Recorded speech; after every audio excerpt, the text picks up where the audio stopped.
So now we call all the PhD of the Institut Pasteur. The first one will be Essia Belami. And they will receive the PhD certificate by Monica Sala and Stuart Cole.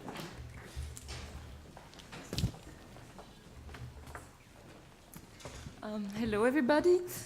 First, I want to thank the organizing committee for this nice ceremony. And today, I will present you briefly my PhD project on the physiopathology of alpha-viral infection that I defended here in Pasteur under the supervision of Dr. Valérie Choumet and Dr. Pierre Roch. So I did my PhD on Ross River virus, which is a virus present in Australia and transmitted by mosquito bite to a wide variety of hosts, and among them humans, causing large epidemics of severe polyarthritis. And so to study this virus and its disease, I inserted by cloning a luciferase gene in the viral genome, and that's how I obtained a glowing virus, making it easier to visualize in vivo. Then I used some very fancy techniques and tools to observe these mice and the replication of the virus infected with my new virus, and I obtained this kind of images that you can see here, where the luminescent signal indicates viral replication. Actually, there's also a video with the spinning mice here and a 3D reconstruction of the bioluminescent signal. And this new tool allowed us to study the disease, to observe the viral replication, also to evaluate therapeutic strategies. And I hope that in the future it can be useful to assess the efficacy of antiviral treatments and vaccines against alpha viruses. Thank you very much.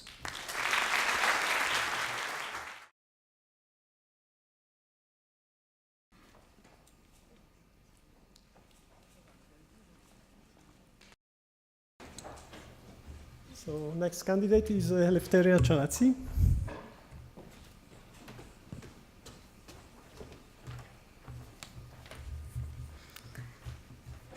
Good afternoon. I did my PhD just at the building next to here, under the supervision of Anne Dejean. So being Greek, I would like to follow the cliché and share with you my experience with a philosophic touch.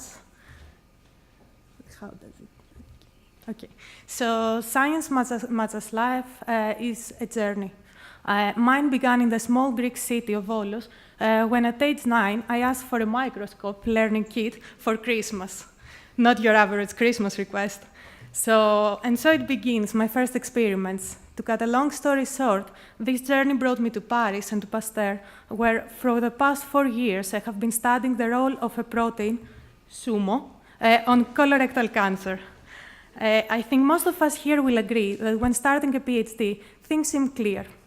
You have a question and you have a plan.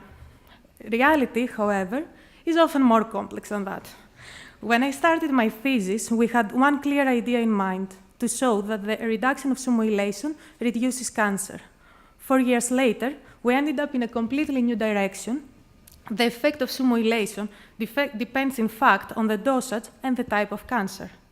My favorite poem, since I was 10 years old, Ithaca by Cavafy, says that when you start your journey, you should wish that your road would be a long one, full of adventure, full of discovery. The poem reminds us never to lose sight of the goal, but that the real satisfaction hides in what you learn along the way. Here we see Odysseus' journey home. Here the path of a PhD, not too different after all. Instead of sirens and the Cyclops, we face self-doubt, contrary results, disappointments, and frustrations. In that process, we also learned, became stronger, and grew personally and professionally. And all of us today have shown great determination, and I hope that each and every one of you will have enjoyed this journey and took the most out of it. And always keep in mind, whatever the discovery, big or small, it still contributed to pushing the boundary of human knowledge. Thank you very much.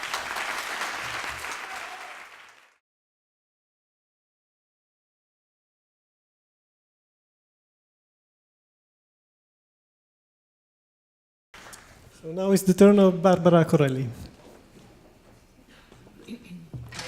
Good afternoon, everybody. First of all, sorry for my really low voice. Anyway, thank you. So I did my PhD in the unit of pathogenie microbienne moléculaire headed by Philippe Sansonetti under the supervision of Régis Tournebise. And during my PhD, actually my work investigated facets of Klebsiella virulence. But who is Klebsiella pneumoniae? So we can think about the ancient Greek goddess Athena, and we can think that Klebsiella, like Athena, is a warrior with weapons that can harm, and also, and most importantly, a shield, the bacterial capsule that protects her against the attacks. So during my PhD, actually, I studied the role of capsule of this shield in the two different Klebsiella warriors. One producing a toxin that damages the DNA, and another one responsible of a chronic disease in low-income countries. And in this fight against these warriors, I had really good allies here in Pasteur. So I would like to especially thank my boss and all Pasteurian family, because within pipetting, cloning, and manipulating, I really enjoyed these years in this institute, running, for instance, with friends under the Pasteur flag, skiing with Stapa with the young researchers, and also sharing really good drinking, and not only, moments with colleagues and friends. So I can just say merci beaucoup, Pasteur, and merci à tous.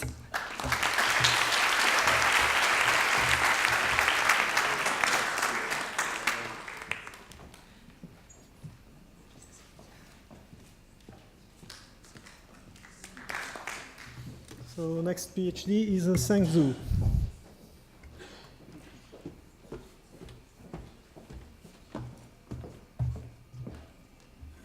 Hi, good afternoon, everyone. I'm Shen Zhu from China. And during my PhD, I'm working in the unit of traffic membrane and pathogens.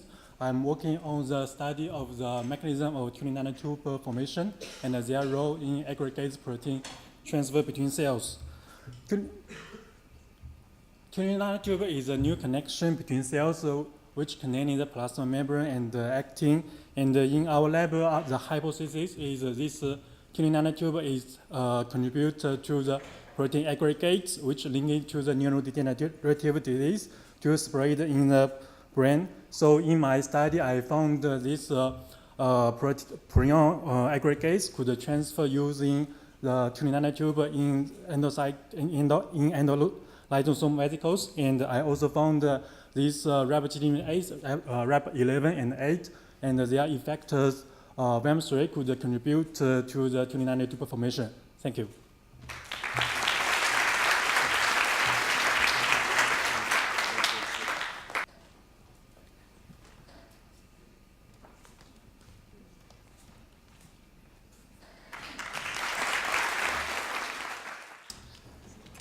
Next doctor is Silvia Lopez Lastra, please.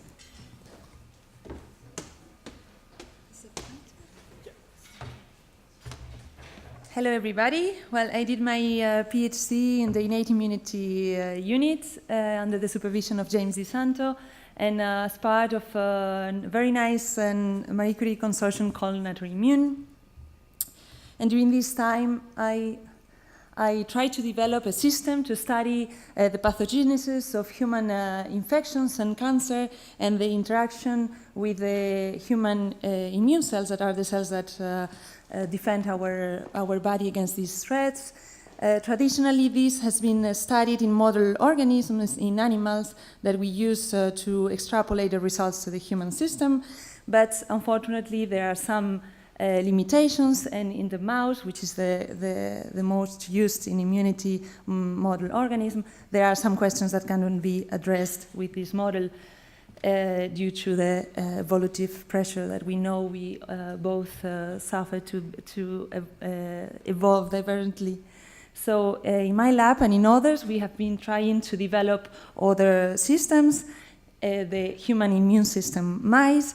There are mice devoid of own immune system, and instead we transfer human hematopoietic stem cells that will develop the whole human immune system inside these mice. And with this, we can study various aspects of human immunity in these models. In my PhD, I studied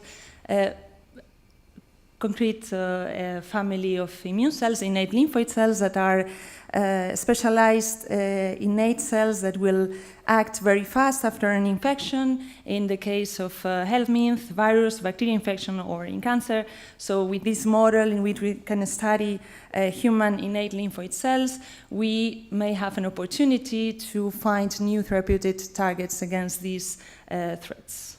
Thank you very much.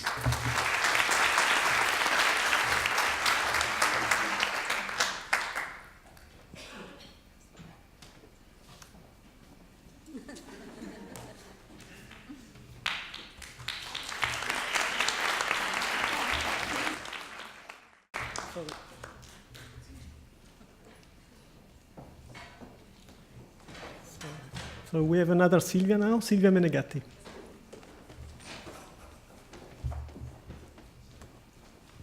Hello everyone, so this is the Italian Silvia. I did my PhD in the immunoregulation unit under the supervision of Lars Rogge. Sorry. And I studied a disease that not many people know, but is very common. Spondyloarthritis is a disease that affects many young men, especially men, but also women.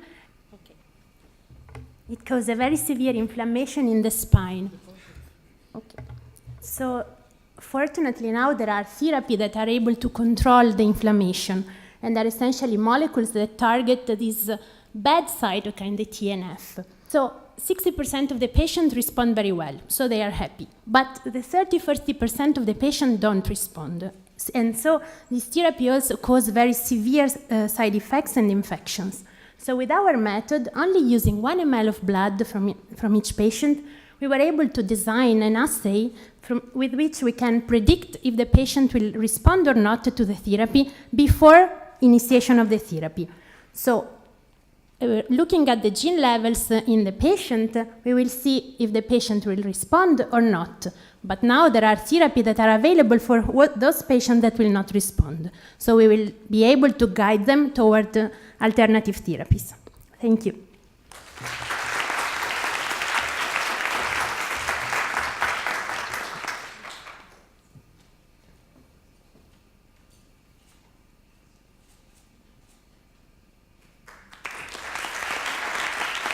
Next PhD is Mariana Terra, please.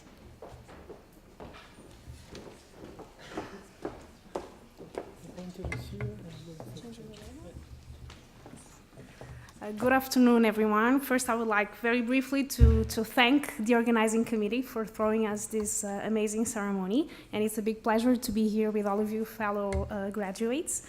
So I performed my PhD during, I've been in Pasteur for the last 4 years, and I was within the unit of Régulation immunitaire and Vaccinologie, and my project was performed under the supervision of Claude Leclerc and Gilles Dadaglio.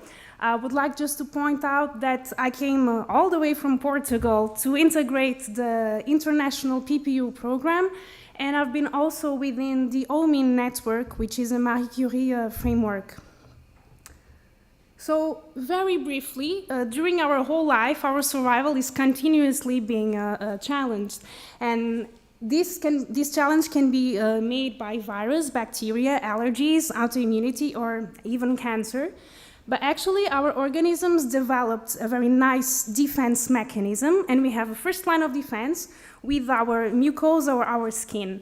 However, if pathogens or diseases can still enter, we have a very efficient, a very potent defense mechanism, which is the immune system. And it's exactly the immune system that has been the focus of my work during the last 4 years.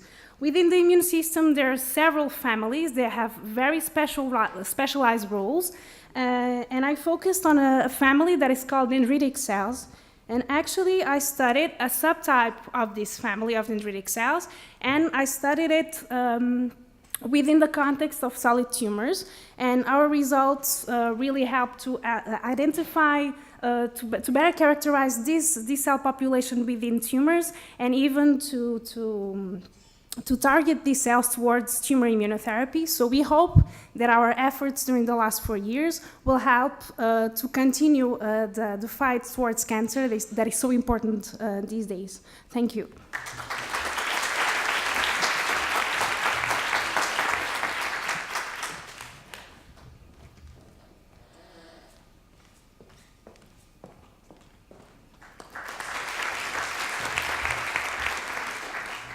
So next speaker is Mathieu Clairaut.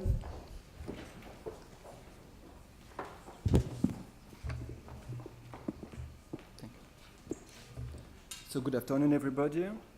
I did my PhD in the Unité de Pathogénie Virale under the supervision of Lisa Chakrabarty, and my PhD focused on phenotyping and functional analysis of HIV-specific CD40 cells in controlled HIV infection. So, as you know, during progressive HIV infection, there is a slow but steady increase of the viral load that is associated with the loss of CD40 cells that are the target of the virus. And this leads to AIDS, a profound immunodeficiency. The CD40 cells play a central role in the immune system. They help the CD8 T cell, B cell, and they're also able to regulate the immune system. They can also kill directly infected cells. So you understand better why the loss of the central population leads to AIDS. But one of the hallmarks of HIV infection is the preferential loss of HIV-specific CD40 cells.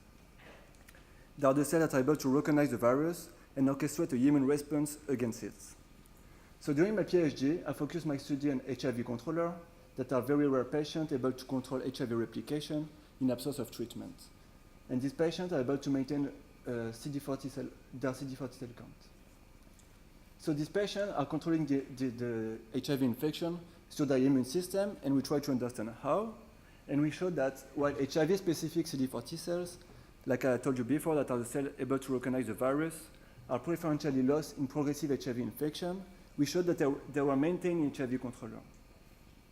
And actually, we showed that because they show low susceptibility to HIV infection, and particularly to the viral entry steps. Then we showed that these HIV-specific CD40 cells that are maintained in controller show the cytotoxic profile and TFH profile, so they were able to lyse infected cells, but also to help B cells to produce HIV-specific antibodies. So in conclusion, the two arms of the antiviral adaptive response, the cellular and the humoral, are engaged in HIV control, mediated by HIV-specific CD40 cells, and we think that it would be very important to mimic this kind of response in the vaccinal approaches or immunotherapeutic approaches. So I would like to thank all the people that advised me, helped me, and participate to this work, and particularly Lisa Chakrabarty, Daniela Benatti, Madhura Mukhopadhyay, Moran Galperin, Philippe Collin, Isabelle Saropoli, and of course all the patients. And thank you for your attention.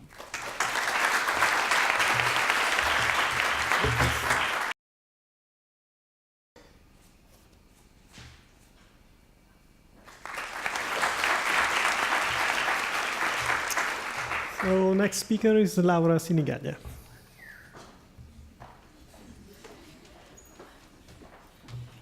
Good afternoon. I did my thesis in the lab of Frédéric Tangy under the supervision of Nolwenn Juvenet. And my work aimed at understanding how the yellow fever vaccine 17D was activating the innate immune system and in specific plasmacytoid dendritic cells. So, and my story goes more or less like this. Once upon a time, there was a bad guy who was called Yellow Fever, and he was known as Yellow Jack. He was terrifying the whole world. He was taking thousands and millions of lives. But after a few years, a great and brave man stood up against him and decided to fight this evil man. He had a secret weapon that was called 17D. It was the vaccine against yellow fever. By himself, he managed to fight and defeat Yellow Jack, but everybody was wondering how, by himself, he could defeat such a strong man. What we discover is that he had a great army that was helping him, and Plasmacytoid Rundigissa, that was the army of this great man, were the real hero in this story. And thanks to them, now we can live happily ever after.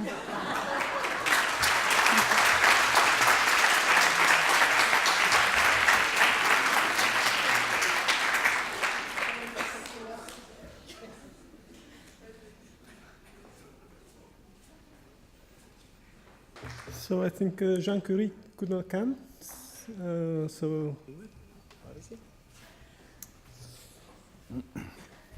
Bonjour tout le monde. Donc moi j'ai fait ma thèse dans le laboratoire d'Eduardo Rocha, ici donc, dans l'unité Microbial Evolutionary Genomics. Ah, merci. Donc mon sujet était vis-à-vis des éléments génétiques mobiles. Donc, dans les bactéries sont capables d'échanger de l'information génétique d'individu à individu. Nous, par exemple, nous donnons nos gènes qu'à nos enfants, donc ça c'est un transfert vertical. Les bactéries, elles, peuvent donner leurs gènes à n'importe quel individu. Donc on appelle ça un transfert horizontal de gènes. Et après transfert, l'élément génétique mobile, donc l'élément qui est transféré entre deux cellules qui portent différents gènes, il est soit intégré dans le chromosome, soit il reste sous forme extra-chromosomique. Et la question qu'on se posait, c'était pourquoi il y a ces deux formes, est-ce qu'il y a des avantages évolutifs pour chacune des formes? Et on a pu montrer que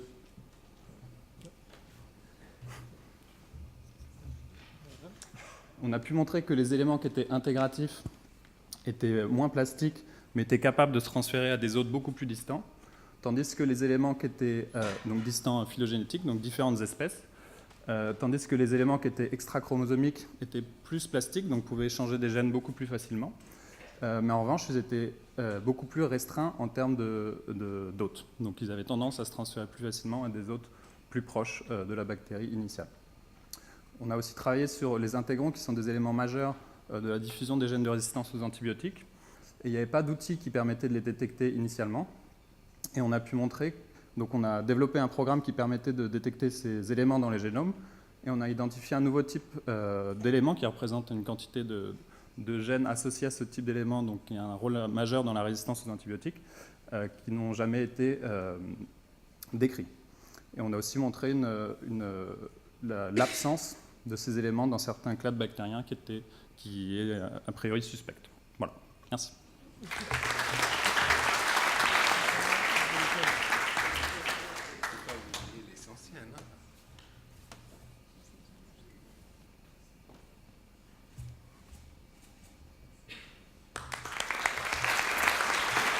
And so I call Celia Raimondi for the second time.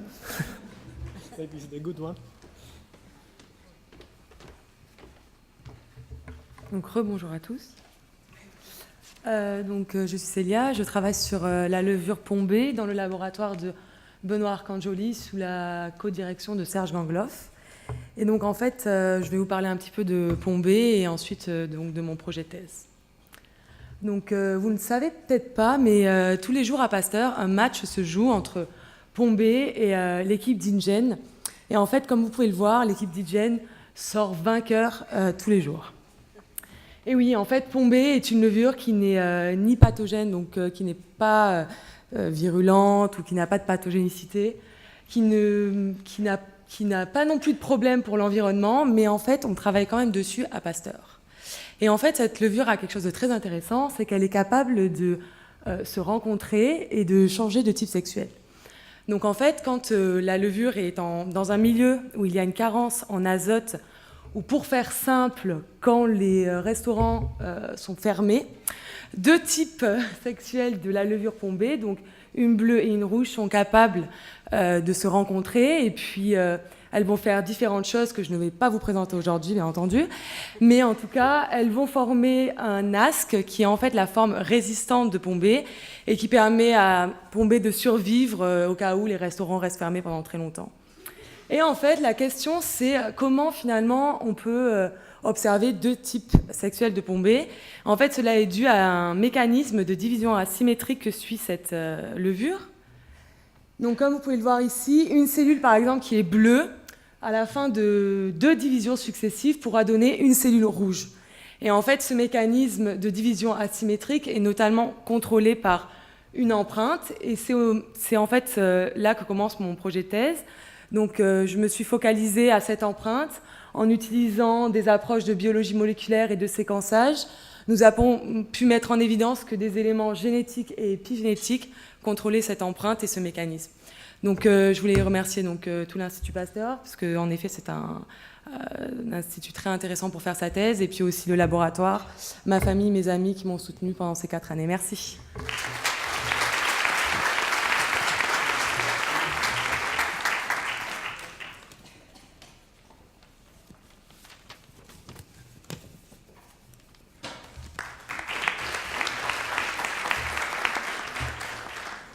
So, last PhD for this session is Lionel Costa.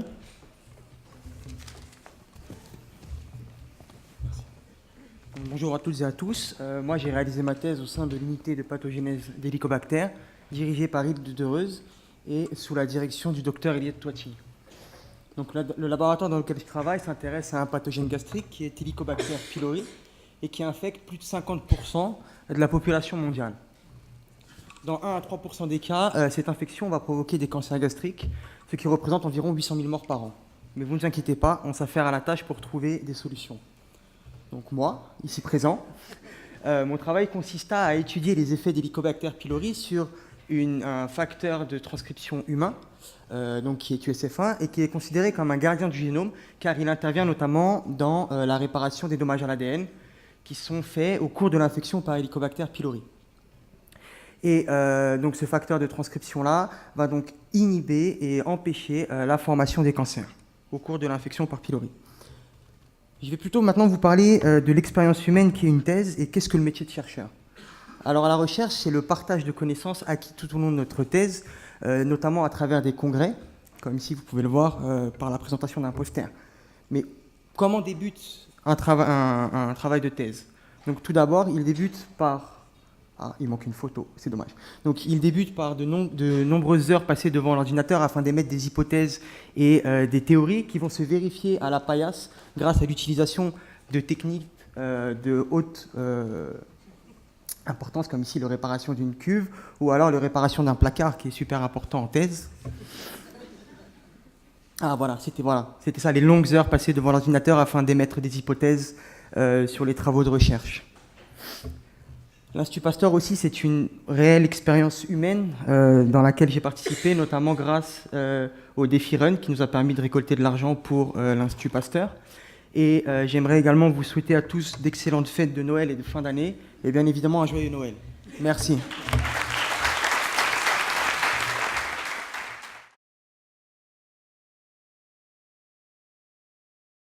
We'll go on and we pass to the second part of this ceremony, graduation ceremony. So if I can have the second series of slides for the students. Okay, so the first PhD will be Fabrice Alan.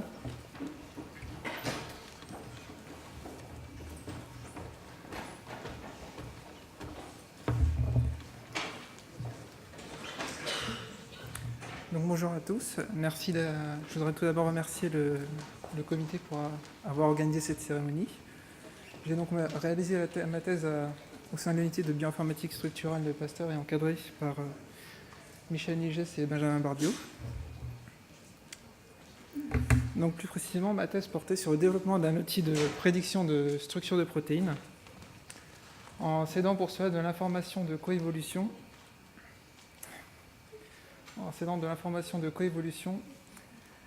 qui correspond plus précisément aux paires d'acides aminés coévoluant au sein d'une même famille de protéines.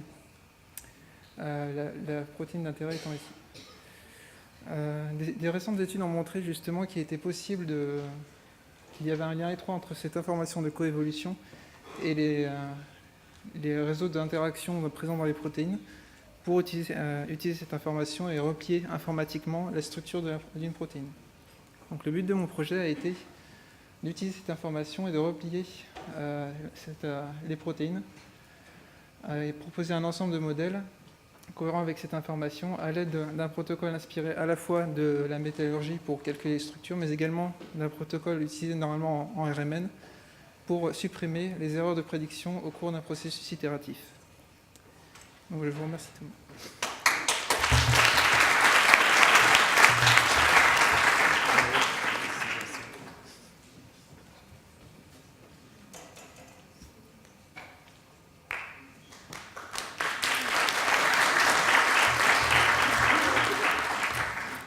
So next doctor is Guillaume Léger.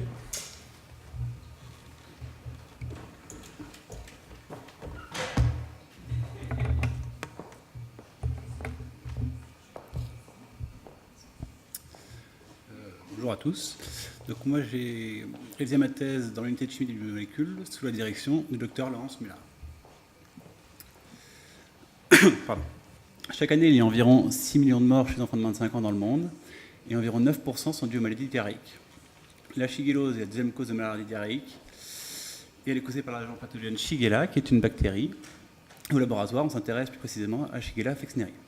Ce qu'il faut savoir, c'est que la réponse immune est dirigée principalement contre les antigènes de surface et plus précisément contre la partie antigénique du LPS.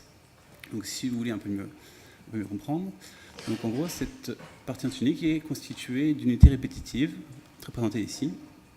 Et l'idée du laboratoire, c'est de réaliser un vaccin mimant cet antigène. Donc ici sont représentées les 3 structures les plus prévalentes de Shigella flexneri. Donc on voit ici 3 triangles verts, un carré bleu, des ronds bleus et différentes formes géométriques, donc carré et triangle. Bien évidemment, on n'a pas réalisé de l'art plastique au laboratoire et sont surtout donc des structures chimiques. L'idée ici, durant ma thèse, en fait, ça a été de réaliser un tétrasaccharide commun permettant l'accès à ces 3 sérotypes. Et donc l'idée, ça a été de concevoir ces différents triangles verts et carrés bleus et de les assembler pour ensuite accéder au pentasaccharide via une ramification du glucose. Je vous remercie.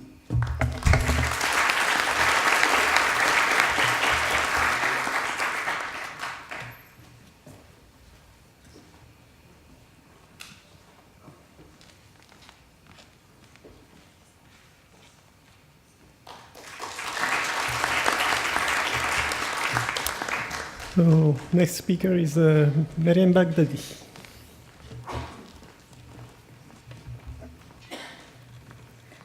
Good afternoon, everyone. I did my PhD in the Stem Cell and Development Unit under the supervision of Shargim Tashbash. And although you have 3 dragons watching over you, you still need adult stem cells to promote the homeostasis and the function of several organs, such as the intestine or the skin. And in the lab, we use the adult skeletal muscle, a highly regenerative tissue, due to its resident stem cells that can promote several rounds of regeneration. And if you are in a resting mode, like all of us after our defense, the adult skeletal muscle stem cells are dormant. Are dormant. Then after injury, for example, after an intense exercise, they activate, they will multiply and fuse to restore the muscle fibers. And during homeostasis, the skeletal muscle reside in a specific niche, and actually understanding the source and the composition of this niche is essential to understand this transition in normal and pathological conditions. And during my PhD, I had a lot of fun, and we identified 2 mechanisms, internal and external regulators, microRNAs and collagen, that regulate this specific niche. Thank you.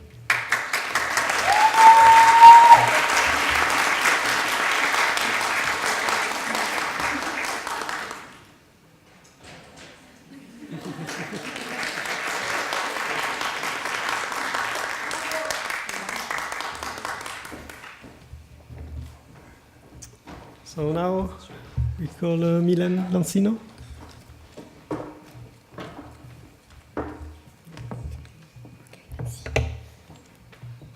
Okay, so good afternoon, everyone. I'm happy to see you so many still here. I hope you will stay until the end because apparently we have a cocktail at the end. And the party, so be patient. Okay, so I made my PhD here in the Institut Pasteur in the lab of Philippe Herbomel, called the unit called Macrophage and Development of the Immunity. Would you change the green?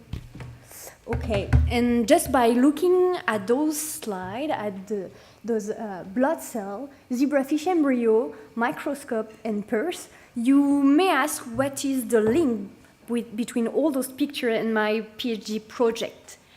And to be honest, for a moment, me too. But finally, the team and I, we were able to describe that the hematopoietic stem cells that are mother of the blood cell, using in vivo microscopy of the zebrafish embryo, are actually produced during early embryogenesis by a striking and unique cellular process that is called EHT, and that is similar to the closure of a purse string and is regulated by the actomyosin process. Thank you very much.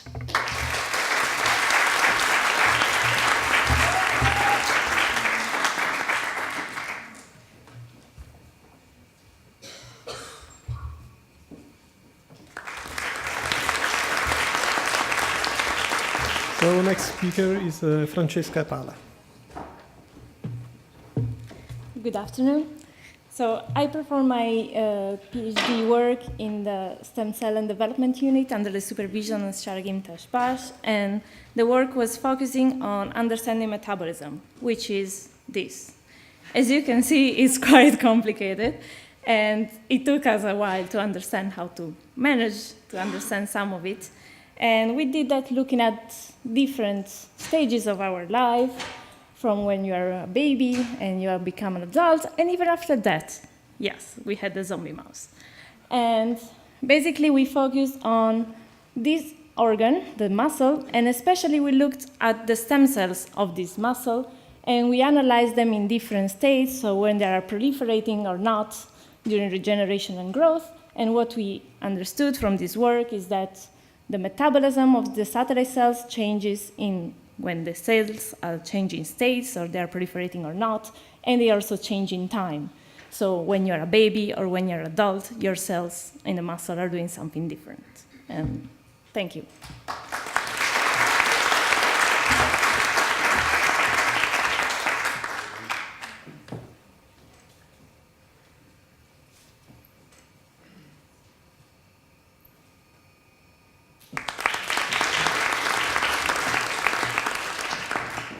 So next doctor is Arthur Charles-Orzac.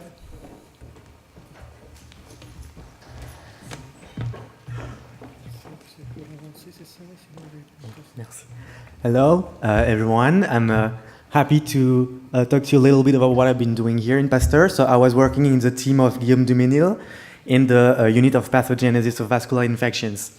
So I've been studying a weird phenomenon by which a bacterium, which is harmful to human, is able to reshape the surface of human cells, which is important for the pathophysiology.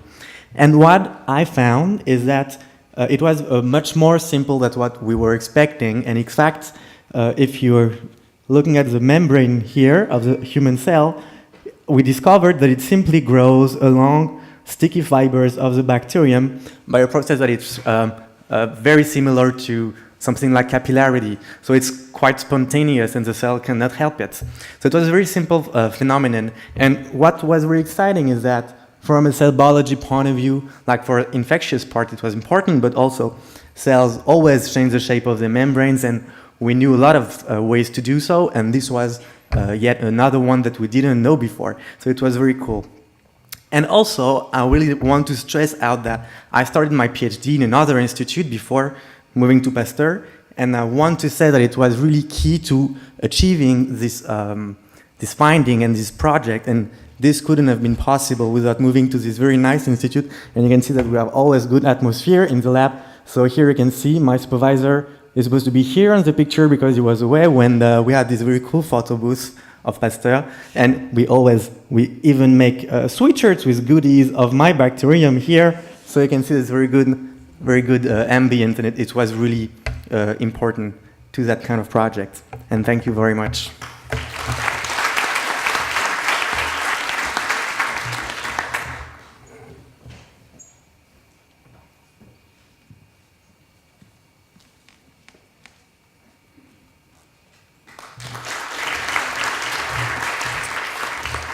Another PhD is Case Naman.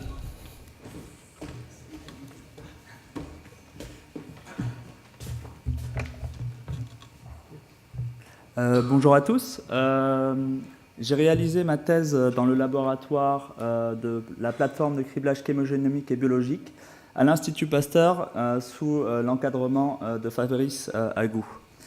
Alors, savez-vous quelle est la différence entre une pomme de terre, deux cellules qui sont en train de se diviser et un cintre?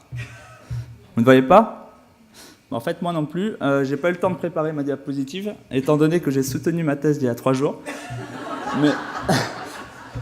Mais comme vous pouvez le voir, non, plus sérieusement, comme vous pouvez le voir ici, avant de se diviser, les deux cellules sont connectées par un pont intercellulaire. Et au milieu, il y a une protéine qui est appelée CEP55, qui est présente en rouge et qui est absolument indispensable dans la coupure de ce pont intercellulaire et dans la séparation des deux cellules futures, cellules filles. Durant ma thèse, j'ai pu mettre en évidence qu'au sein de CEP55, il existait 2 régions particulières appelées NOA et UBZ, qui sont des régions capables d'interagir avec une autre protéine appelée ubiquitine. Et j'ai pu modéliser l'aspect moléculaire de ces 2 régions en interaction avec l'ubiquitine et montrer que ces 2 domaines en fait, sont absolument essentiels dans la fonction de CEP55 durant la division cellulaire, puisque lorsque je mute ou que je modifie ces domaines de sorte à ce qu'ils ne soient plus capables d'interagir avec l'ubiquitine, j'ai pu observer que les 2 cellules restaient bloquées par un pont intercellulaire et n'étaient plus capables de se diviser. Je vous remercie.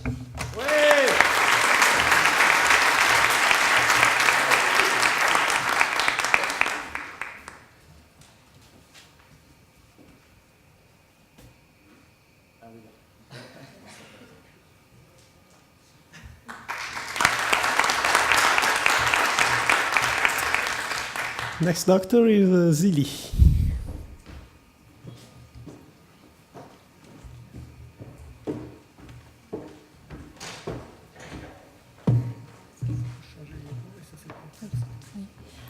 Good afternoon. Firstly, I would like to thank organizers for this nice moment. And I did my PhD in unidesignalisation de cytokine under supervision of Sandra Pellegrini. I worked on interferon signaling and regulation, in particular on its positive regulator TYK2 and the negative regulator USP18 and IgG15. As you see, we are all alike, yet each of us is unique, and this makes life beautiful. You may have noticed that you are more resistant to some diseases, but more prone to other diseases compared to your friends. And this may be due to just a few nucleotide changes among 3 billions of nucleotides that we have in our DNA. And these changes may impact the function of a protein and therefore our susceptibility to diseases. And our lab works on type 1 interferon, a protein that protects us from virus infection, cancer, but like ivory corn has 2 sides, interferon can contribute to some diseases, for example, autoimmune diseases. And my study revealed that a single nucleotide changes of TYK2 and USP18, IG15, how this single nucleotide change can impact the interferon signaling and therefore our risk for the diseases. So my study provides a theoretical basis for the diseases treatment. So finally, I wish all of you have the good nucleotide, have the perfect interferon regulation, and bonne santé. Merci.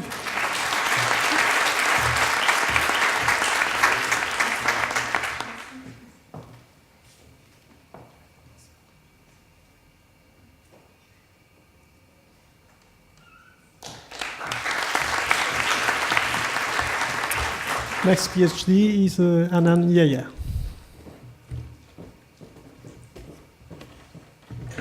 Bonsoir à tous. Moi, j'ai effectué ma thèse dans le laboratoire, merci, donc dans l'unité d'immunorégulation de l'ARSROG, sous la supervision d'Elisabetta Bianchi. Alors, finalement, une cellule, c'est comme un être humain. Oups. Oui, d'accord, merci. Alors, elle se développe, elle acquiert de nouveaux marqueurs et phénotypes et se différencie en un type cellulaire spécifique. Dans notre laboratoire, on s'est intéressé aux cellules appelées TH17 car elles ont un rôle dans le développement des maladies auto-immunes. Ces cellules TH17, elles sont caractérisées par l'expression d'un facteur de transcription appelé RORγt qui y est important dans le rôle dans l'auto-immunité.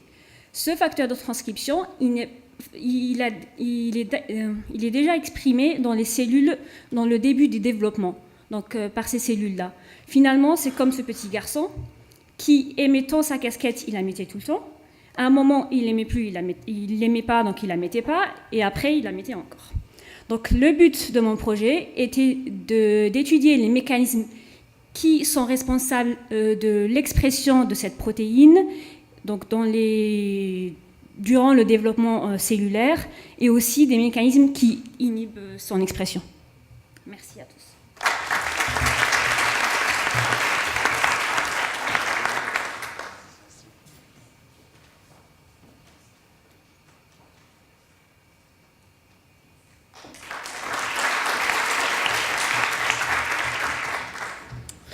So next doctor is Magali Boissière.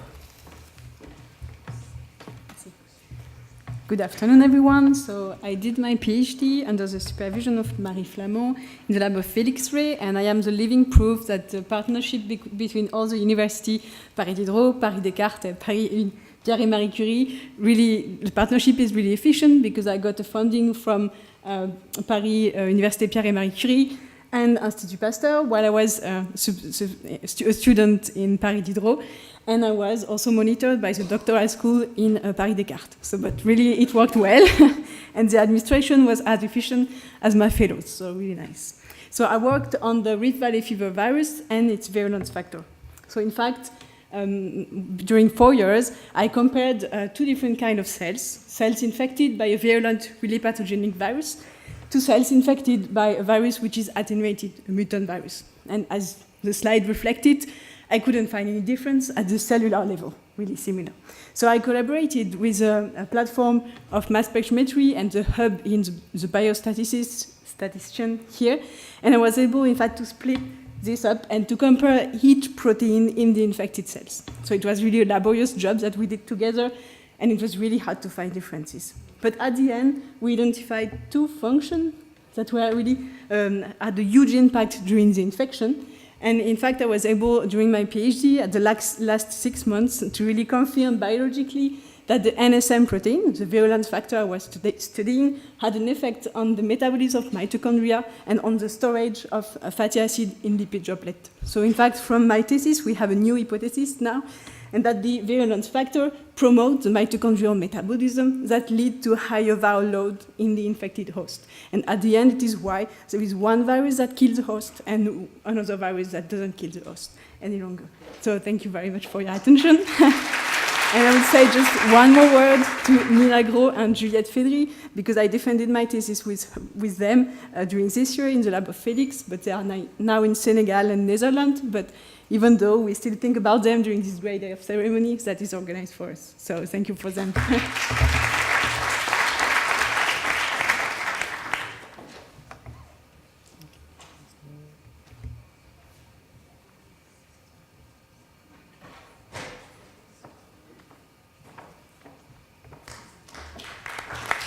And now is Camille Allez.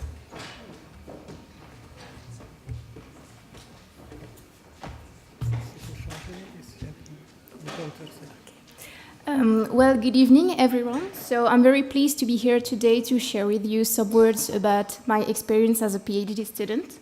So I did my PhD in the molecular retrovirology unit, which is headed by the Professor Salman Wanapson. And this work has been done under the supervision of Jean-Pierre Vartanian. So during 3 years, I worked on the impact of restriction factors on hepatitis B virus replication. And because it's pretty hard to sum up 3 years of work in 2 minutes, I will only focus on the main parts of my work. So as you may know, hepatitis B virus infects specifically the liver. It's a double-stranded DNA virus, and in some cases, about 20% of the infections, the hepatitis will evolve into a chronic hepatitis. This is going to be easier. That can then lead to cirrhosis and finally to hepatocellular carcinoma. So all those steps are characterized by a specific environment, which is called hypoxia. So it's a very low concentration of oxygen in the tissues. And what we have highlighted is that in those conditions, so in samples of cirrhotic livers and also in vitro in cell cultures, we've got the upregulation of a very well-known protein, which is DNase 1. So it's an endonuclease that will cut specifically double-stranded DNA. And we've shown that this protein will then be incorporated into hepatitis B virus capsids during the replication cycle, and will then be able to cut DNA of the virus into the capsid. So it will lead finally to a decrease of viral load and to the secretion of more empty viral particles, meaning that DNase 1 has been shown as a new restriction factor for the hepatitis B virus. Thank you for your attention and enjoy the cocktail after.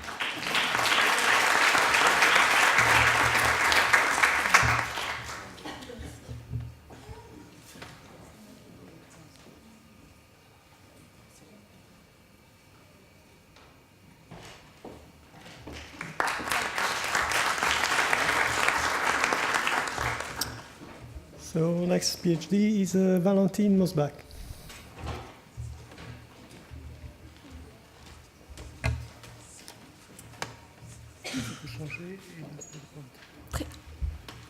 Donc bonjour à tous.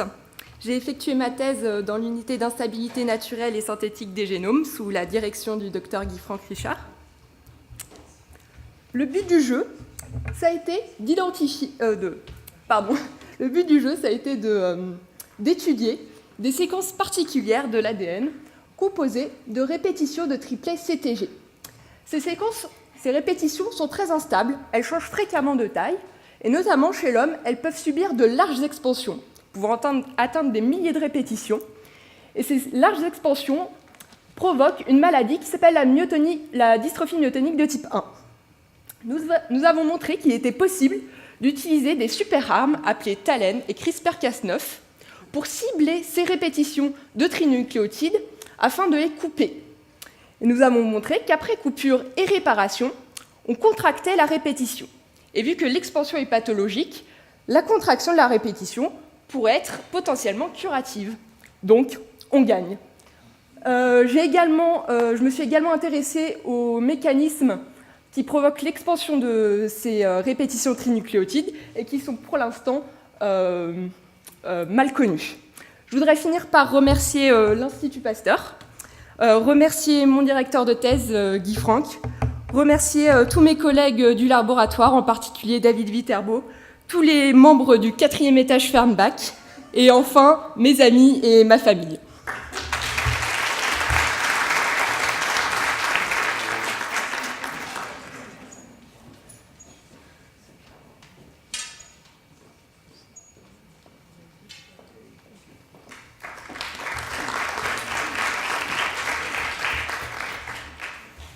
So next PhD is Luciana Lazar-Stefanita.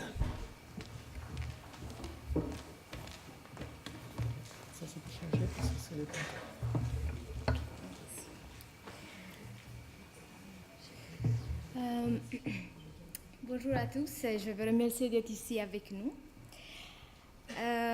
Alors, pour plaisanter, je peux dire que mon travail de thèse est un autre exemple qui va contre cette représentation absolument fausse de l'information génétique.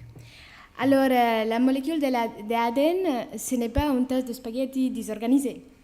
Au contraire, elle doit être précisément organisée pour permettre le fonctionnement de chacune de nos cellules au sein des milliards de cellules dans notre corps, dans un processus qui est très complexe et que nous ne comprenons pas encore complètement. Donc, comprendre tout ça, c'était trop pour un seul doctorat. Donc, pour simplifier, j'ai utilisé cet organisme unicellulaire connu connu sous différents noms dans notre vie quotidienne et avec lequel nous partageons des similarités génomiques.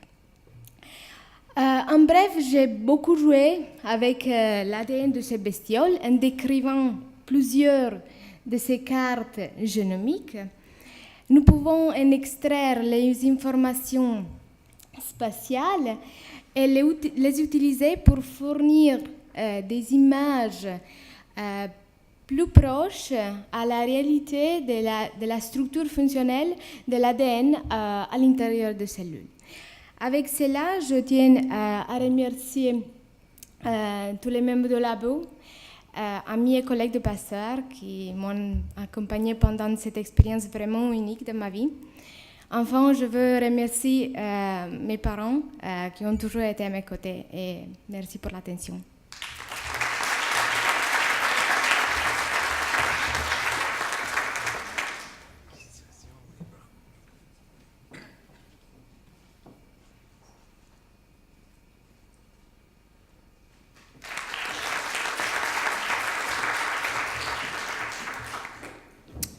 Next PhD is Aude Bernheim.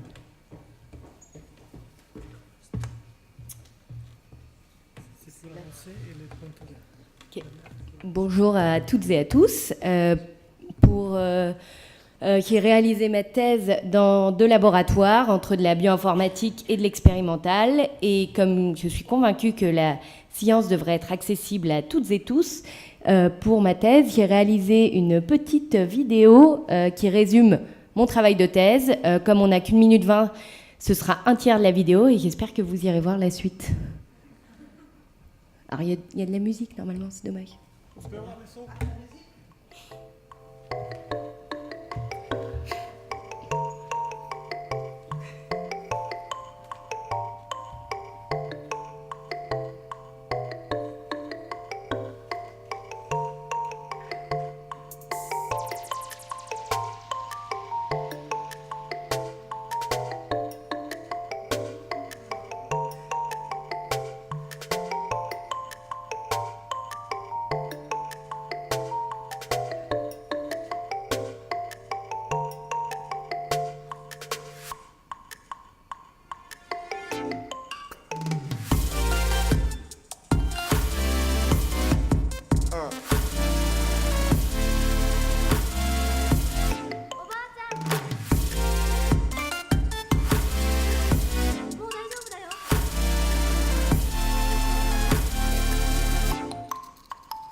la suite en ligne. Merci.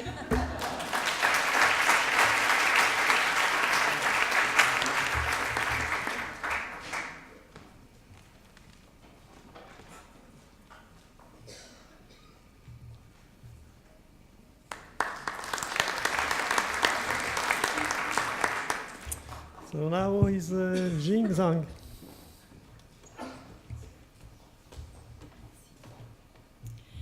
Hello everyone, my name is Jing Zhang, and it's be a very great honor to be here to talk briefly my PhD project. So my work is genetics of host susceptibility to Salmonella enterica infection in new murine genetic reference populations. I did my PhD in mouse genetics laboratory of Xavier Montacudeli, and my super advisor is Jean Jobert. So we know that the Salmonella is a very bad guys. They want to infect people everywhere, wherever and whenever. It stayed hidden in the foods and water, and then can be finally be very successful in their life and contaminate people. So, however, the infection in human, we have different phenotypic variation. Some people, for example, in a kindergarten, the children get infected. They eat the same food with same bacteria. However, a part of children get very sick, had typhoid fever. And other part of children are very resistant. So this indicating that besides the bacteria and environmental factors, host genetic factors are very important and contribute to this phenotypic variation. So my PhD work is to identify inside of DNA which mutation in which gene and link to this phenotypic variation, and hopefully it will hopefully help in the development of effective control method in the future. So thank you very much.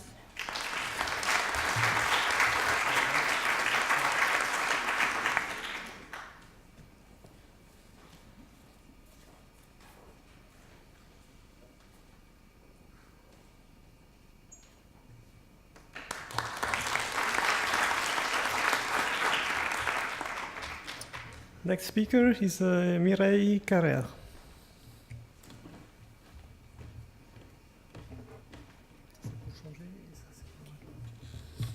Bonjour à tous. Donc, j'ai effectué ma thèse dans le laboratoire de Philippe Herbaumel et j'ai travaillé sur la caractérisation d'un mutant de zébrafiche.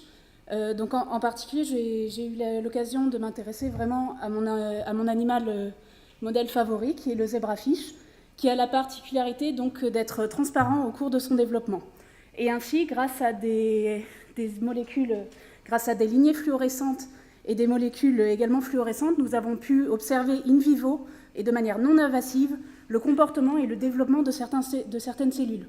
Ici, nous avons donc des macrophages marqués en vert qui sont présents de manière naturelle. Oui, qui sont présents de manière naturelle à l'intérieur du cerveau. Et en rouge, il va y avoir un marquage des vésicules acides. Et donc, nous pouvons observer in vivo vraiment leur comportement. Ici, nous pouvons voir donc, plusieurs macrophages qui vont être en train de phagocyter. Et en particulier, donc, on va les voir... elle peut tourner en boucle. On va voir donc, en particulier, par exemple, ce macrophage qui va reconnaître un débris, le phagocyter et le dégrader progressivement. Et donc, au cours de ma thèse, je me suis intéressée à cette fonction de phagocytose dans le mutant. Merci.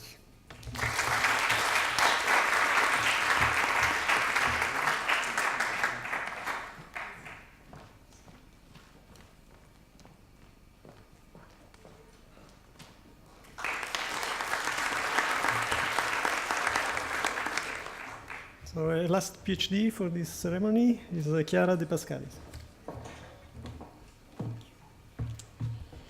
Hi, everyone. So in a bad moment during my PhD, someone told me, and it was actually from Winston Churchill, if you're going through hell, keep going. And I'm glad they told me that, and I'm glad I got to the end of my PhD. I defended in March, and I'm now a postdoc here in Paris. I had been working under the supervision of Sandrine Etienne Manville on the role of intermediate filaments on astrocytes' collective cell migration. So, as I'm sure none of you know, astrocytes are important cells in the brain. They're non-neuronal. And they are important because they are involved in, for example, infection or inflammation, or for if any weird reason someone stabs your brain, like here. So they will just all go in the area and try to limit the damage. So what we do in the lab is we recapitulate the fact that these cells can move, and that they can move as a group. So to do this, we put them in a petri dish. We leave them to grow when they're full of neighbors, and then we scratch them, and these cells will move to close a wounded area. And I have focused on a group of protein that for some reason no one wanted to study. I actually know why now. Which are called intermediate filaments, which are part of the skeleton of the cell. So to make a very long story short, what I found is that intermediate filaments are important to mediate this process of collective migration because they are able to regulate the adhesions, for example, the focal adhesions, which are, let's say, the feet of the cell, or the adherence junctions, which are the linkers between one cell and another, the actin cytoskeleton, which is also a part of the skeleton of the cell, and how strong the cells can be. So thank you.